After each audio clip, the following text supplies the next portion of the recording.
তো এই গরমের মধ্যে সত্যি কিন্তু গরমের মধ্যে যদি প্রচুর পরিমাণে তরমুজ খাওয়া যায় না, মানে শরীরের ভেতরটা পুরো ঠান্ডা হয়ে যায়। তরমুজ, তারপর শশা, ওফ দারুণ লাগে খেতে এই গরমের মধ্যে। তো হ্যালো বন্ধুরা, ওয়েলকাম টু মাই চ্যানেল। তোমরা সবাই কেমন আছো? আশা করি তোমরা সবাই খুব ভালো আছো। তো তোমরা ভাবছি কি ব্যাপার, বৌদি এক জায়গায় ভেটকি মেরে বসে রয়েছে কেন? কি করবো বলো এই গরমের মধ্যে? কোথায় যাবো এই গরমে? দেখছো মানে এত ঠাটা পোড়া রোদ, মানে কেউ মানে বুঝতে পারবে না। আমার একদমই ধারণার বাইরে যে মানে হঠাৎ করে এপ্রিল মাসে এরকম ধরনের গরম। ওরে বাবা, মানে মারাত্মক সাংঘাতিক গরম। তো যাই হোক, আমি ছাদে চলে এসেছি, নিচে আমি পারিনি বলে কিছু করতে, যেহেতু আমি তোমাদের সাথে গল্প করব, কিছু খাবো। তো এই তরমুজটা বেশ বড় সড়ো তরমুজ, কালকেই তোমাদের দাদা কিনে নিয়ে এসেছিল। তো আজকে সকালবেলা আমি সেটা কাটলাম, কেটে কুটে ফ্রিজে রেখেছিলাম। তো আমি জানো তো তরমুজটা অতটা ভালো খাই না, কারণ কেমন একটু জল জল জাতীয় টাইপের না, ওই জন্য না আমি অতটা পছন্দ করি না। কিন্তু তাও বিশেষ করে গরম পড়েছে দেখেছো তো। তোমাদের দাদা বললো যে গরমকালে কিন্তু তরমুজ খাওয়া ভীষণ ভালো, শরীরে যে যারা জল খায় না তাদের জলের অভাবটা সেটা ঘটায়।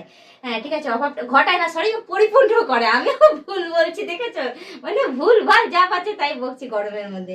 তো যাই হোক, আমি একটু জল একটু কমই খাই। তো আমার পক্ষে বললো যে তরমুজ আর শশা খাওয়াটা বিশেষ দরকার, কারণ আমার স্কিনের মধ্যে ডার্ক স্পট হয়ে যাচ্ছে। দেখো দেখো কেমন কেমন তার জন্য আমাকে তোমার দাদা বললো বেশি বেশি করে তরমুজ, বেশি বেশি করে শশা খাও, স্কিন ভালো থাকবে, সুন্দর থাকবে। তো স্বাভাবিক, সুন্দর থাকাই তো উচিত বলো। আজকে এখন তোমাদের সামনে আমি আসছি বলে কথা, একটুখানি সুন্দর বেশ থাকবে, স্কিন টিন বেশ সুন্দর থাকবে, গ্ল্যামারে ভর্তি থাকবে, তাহলে তো তোমরা আমাকে দেখবে। যদি বুড়ি হয়ে যাই তাড়াতাড়ি, তাহলে কি আর তোমরা দেখবে আমাকে বলো?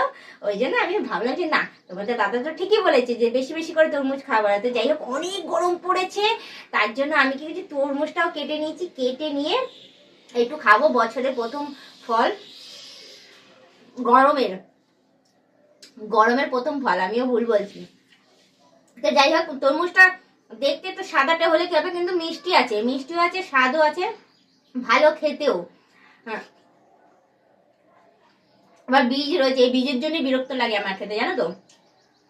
তো এই গরমের মধ্যে সত্যি কিন্তু গরমের মধ্যে যদি প্রচুর পরিমাণে তরমুজ খাওয়া যায় না, মানে শরীরের ভেতরটা পুরো ঠান্ডা হয়ে যায়। তরমুজ, তারপর শশা, ওফ দারুণ লাগে খেতে এই গরমের মধ্যে। তো আমার তো ভাই কারণ গত বছরও আমি খেয়েছি, আর এই বছরও আমার খাওয়া হচ্ছে তরমুজ।